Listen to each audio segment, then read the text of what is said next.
जुबैर साहब, किस हद तक आपका प्राइम मिनिस्टर इम्प्लीकेशंस बर्दाश्त करने के लिए तैयार है इस फैसले की, यूसुफ रजा गिलानी की हद तक? मेरा ज़ाती ख्याल ये है कि उस हद तक तो आएगा ही नहीं, क्योंकि बेंच इतने बुरे तरीके से डिवाइडेड है कि एक तो एक्सेप्टेबिलिटी हो तो बेंच मेरा ख्याल है कि हो ही नहीं सकती। बिकॉज आज जो जस्टिस अमीनुद्दीन जिस वजह से उठे थे वो जस्टिस फायज़ ईसा, और उन्होंने जो कल फैसला सुनाया था जिसमें उन्होंने कहा था कि अभी कोई भी केस 184(3) के तहत जो चल रहा है उसको रोक देना चाहिए।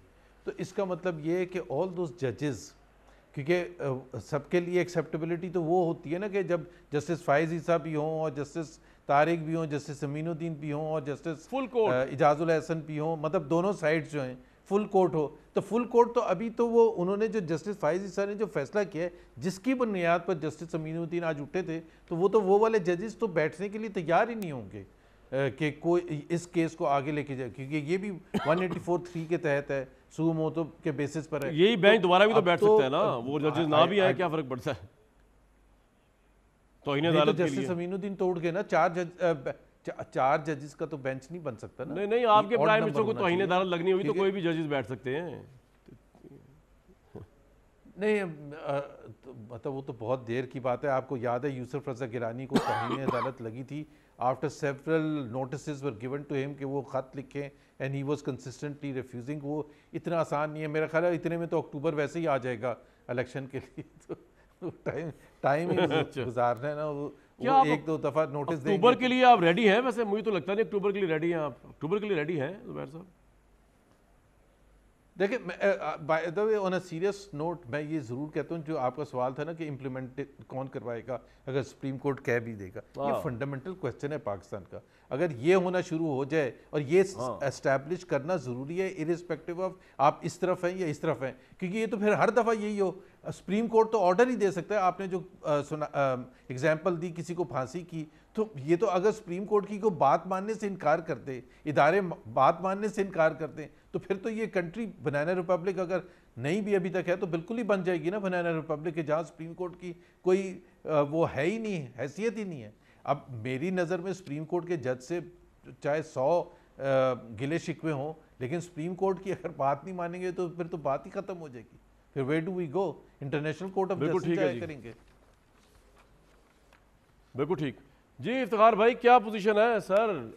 आप कोई कॉम्प्रोमाइज करने को तैयार हैं मुल्क की राय लार्जर इंटरेस्ट में या नहीं? आप कह रहे हैं कि फौरन इलेक्शन का इंतजार कर लें यार। अगर आज इमरान इन्होंने कहा पीडीएम में सब कुछ ठीक हो जाएगा। नहीं तो मैं ये कह रहा हूँ कि देखें ना कितना माहौल ठीक हो जाएगा। इमरान अगर ये कहते हैं ठीक ठीक ठीक जी, बताइए इमरान भाई, ये बहुत सीरियस इशू है, ये बिल्कुल लाइटर इशू नहीं है। आप जो है आइन से मुनारिफ हो रहे हैं, जो आपका इख्तियार है।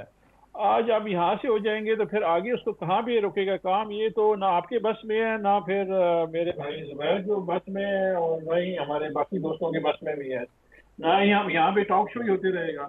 तो ये खतरनाक रास्ता हम ले रहे हैं जो हमें नहीं लेना चाहिए। मुस्लिम लीग नवाज का वतीरा ये रहा है, उन्होंने काफी दफा ये जो है जुडिशरी उनकी मर्जी से काम ना करे, क्योंकि देखे ना 10 अप्रैल पिछले साल ये सुओ मोटो उनके लिए ठीक था, आज सुओ मोटो उनके लिए ठीक नहीं है, क्योंकि इनके खिलाफ वो चल रहा है।